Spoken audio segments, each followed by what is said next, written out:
Hey guys, this is Joe. I'm here with Chris, and we were the good old gamer, and we're just here talking about the new information handed down today from the AMD Computex.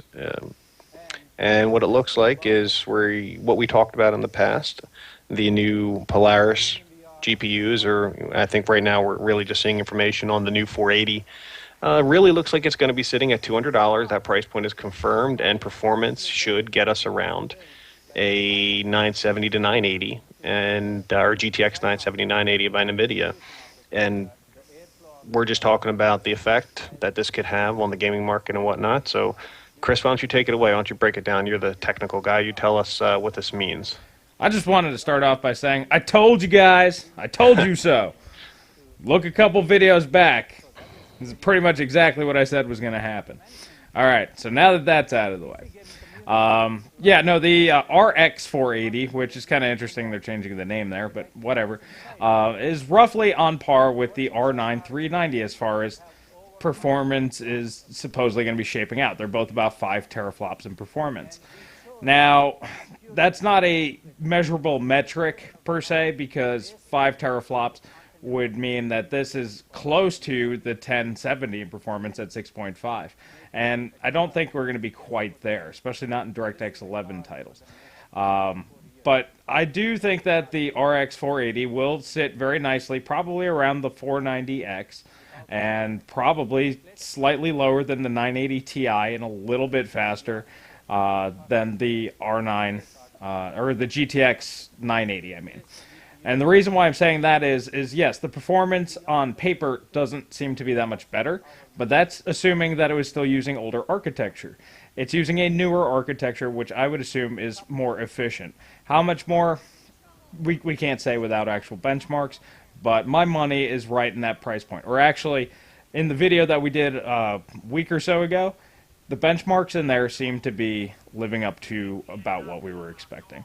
Now, they did not announce the RX 480X, which I believe those numbers were in that chart that we were looking at last week, Yes. which would probably put that chip around the R9 Fury performance level and get it really, really close to a 980 Ti or a Titan X in performance. Excuse me. So, I mean, this is pretty exciting stuff because they hit the price point that I said that they needed to. I said $200. $200 was going to be, make it or break it. They're going for a different strategy here. Instead of going for the holy grail card that 1% of people are going to buy, they're going for the affordable card that everybody's going to want and that everybody's going to buy. So I think this is a great strategy by AMD, and I think this thing's going to be a home run for them. Yeah, and I don't see how it can't be. I mean, you pretty much said it. I mean, for $200, you're going to be sitting at just base performance around a 970, 980, GTX 970, 980. And I guess what really stands out to me is I think what we're seeing is, that's kind of a DirectX 11 number. That's what the feeling I'm getting. Like, we haven't seen any benchmarks as of yet, and we probably won't until some places can get their hands on the cards.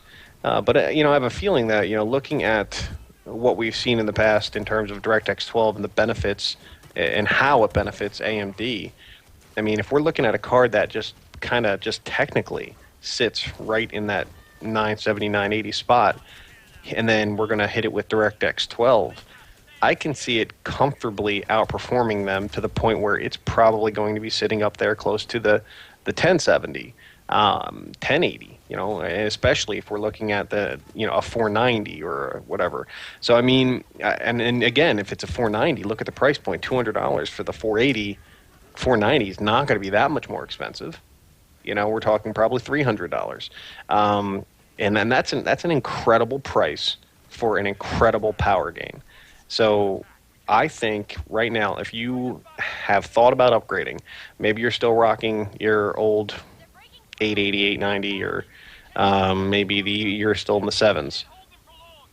I don't see how you can't jump at this when it becomes available, because for $200 you are going to jump tremendously generations in power for a pittance when it comes to video game cards these days.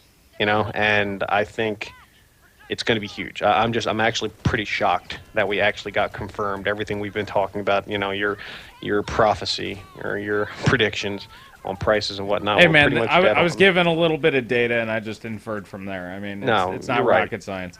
But still, you know, you did say it. Credit where it's due, right? And I think, yeah, I'm really so excited because now I see their floor, and to me, I look at the 480 and I go, okay, that's the new floor.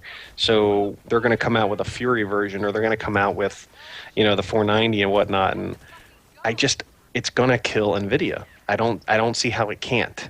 Well, I mean, I don't think it will. I mean, there's gonna be two different classes of video cards here. This is mainstream. Remember how we were debating when we were talking about the 1070 the other day? This to me is mainstream. This is what everybody's going to buy. Now, you know, if you're one of those people that buys like a 960 or like a R9 Force 370, if you're kind of one of those mid-range gamers, this is the perfect card for you. It's a great price point, and it's going to get you up to 1080p 60 easily, and 1440p is even viable to you now. This is something that a $200 and under club, I guess you could call it, they couldn't do 1440p. There's never been a card at this price point that could handle 1440p. That now has opened the door to everybody. So we're moving everything along. AMD is really harping on VR. VR is a very subjective thing. I'm not sold on it yet. But this card is VR capable. This meets all the requirements that everybody's setting as the floor. As you put it, this is the floor, and AMD has now set the floor to $199. Whereas last generation it was around $300. We're now $100 less for the same floor, which is great. One of the big things that I do like to see is AMD's getting their power requirements under control. It's not quite as impressive as the 1070 because the RX 480 is TDP is roughly the same as the 1070, and obviously it's not going to be as powerful, at least not on current titles. But that leads us to what we've been saying this whole time. DirectX 12. Does that change the entire game for everybody? And if performance continues on track with what we've seen, the RX 480 could, like you said, actually eventually compete with a 1070 if DirectX 12 performance scales across the board that we have seen. Now, once again, it's too early to really say, but this is a possibility. And the last time we saw a performance difference from a price point like this was when Nvidia launched the GTX 280 and 260.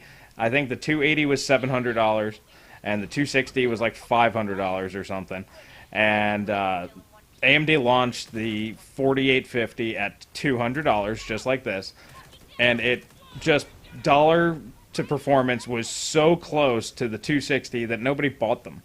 The price difference was just so far apart that the little extra performance gain wasn't worth it. Are we going to see that again? I don't know. I really hope so. I think Nvidia needs to be kept in check. I think they need to realize that mainstream is $200 to $300, and high end is $400 to $500. And I think Nvidia really needs a nut check here, and they need to learn that you stop selling $1,000 cards that nobody really wants to see, because that means unless you want to spend that much, you can't have top-tier performance.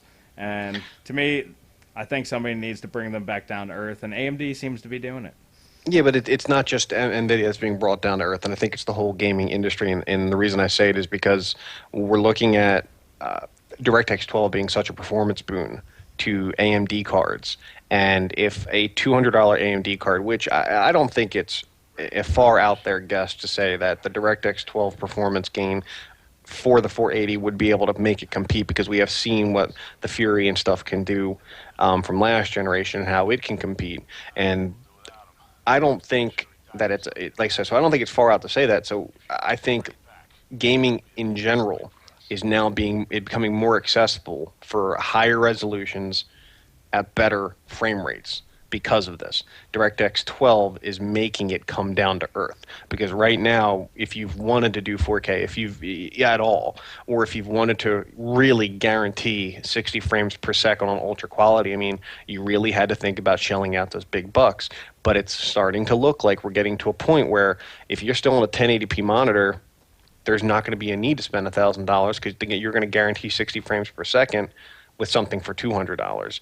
And I think it's kind of bringing things back down to a more accessible market. But I also wanted to mention one other thing that you said when you come to power draw, and I'm going to reiterate what I said from a previous video.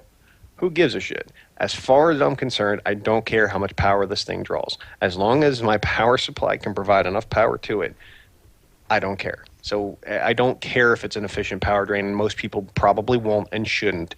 That should not really factor into any equations unless you literally cannot afford a new power supply and you have to find it. I'm Well, sorry, I have was to fit it hoping within that your power draw. they'd keep the power a little bit more in check, and that we would get this chip directly translated into laptops and small form factor PCs. Now, if this was a 75 or an 80 watt TDP card, which I was really hoping it was going to be, imagine this performance at that power Yeah. draw. It would just slap straight into a laptop or a small form factor PC as is. No frequency reductions, no nothing. It could just go straight in. I was really kind of hoping for that. We didn't get quite that good of a chip. No. But, you know, I mean, for desktops, however, I mean, it's great. It's going to be cheap for AMD to produce. It's a small die, so they're going to make a lot of these. They're going to be able to produce enough to meet demand. That's going to be a huge problem for the 1070 and the 1080 for a long time. They're just not going to be in stock. Right now, you can buy a GTX 1080. They're $900. That's the starting point right now. So if you want one, you better shell out $1,000. Yeah. And it's going to be that way for months. It just is, because they're big chips, they're hard to produce, and they're going to be expensive.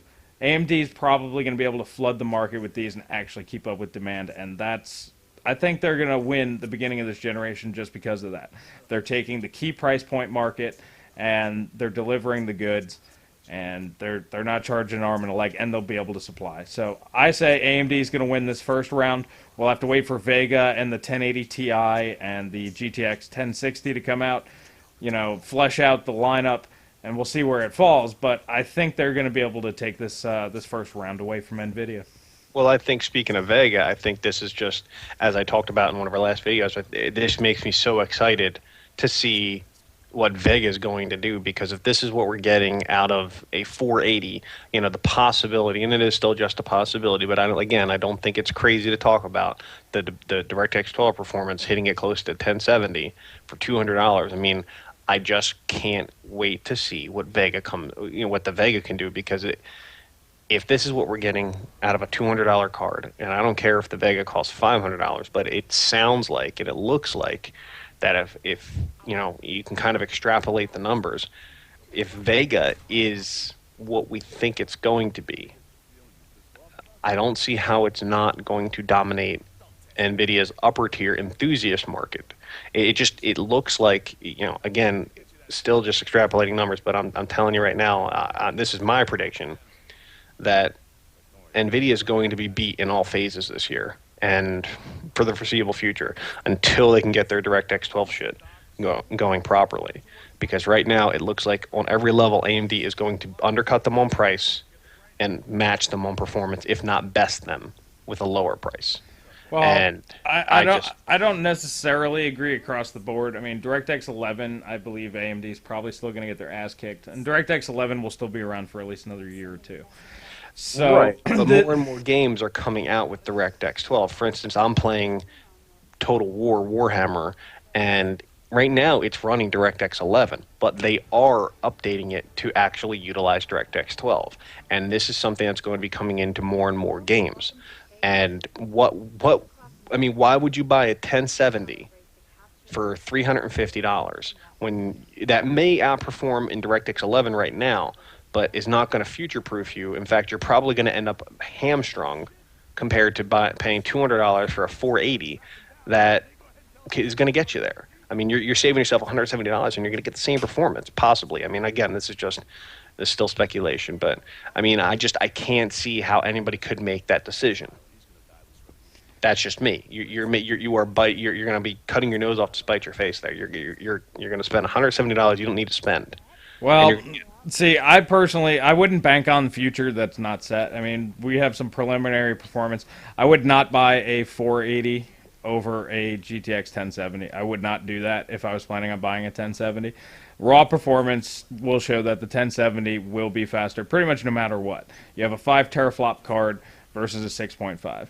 So basically the real issue with AMD right now is the reason why their cards are so high in teraflops and yet they doesn't translate the same way as Nvidia does is their drivers. And their drivers just are not optimized that well.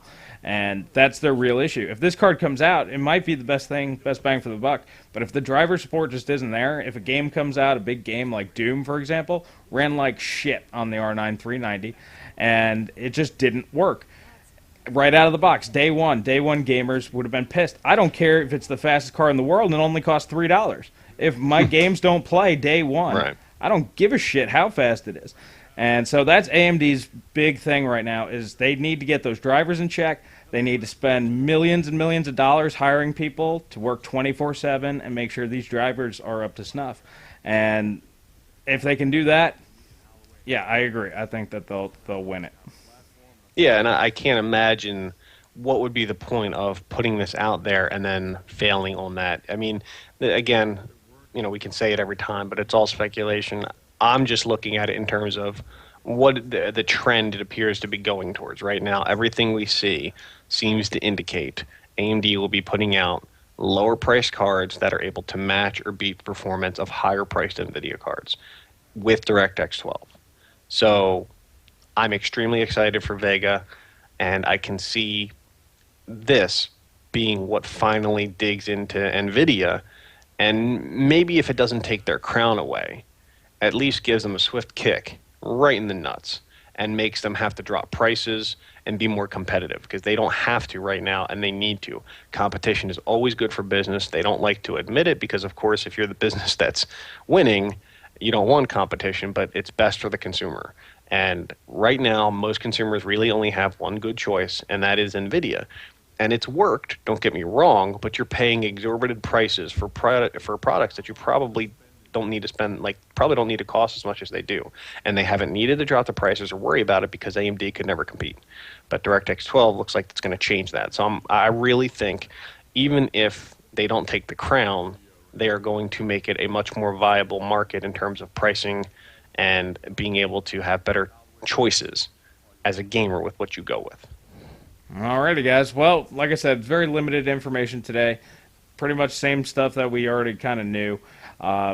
The RX 480, that's the only card that they gave us any information on. I would bet a month or so later we'll see the RX 480X, which will probably have 2560 compute units versus the 2304 in this one. And yeah, I think it's going to be a pretty good 1-2 punch to get AMD through the summer and into Vega. And I'm excited to see the head-to-head. Little ashes of the Singularity benchmarks would be very nice right now. Yeah, I think that would be pretty cool. Well, alrighty, guys. This is Chris and Joe. And I'm Joe. Signing off. You guys have a good night. Yes, good night and good luck.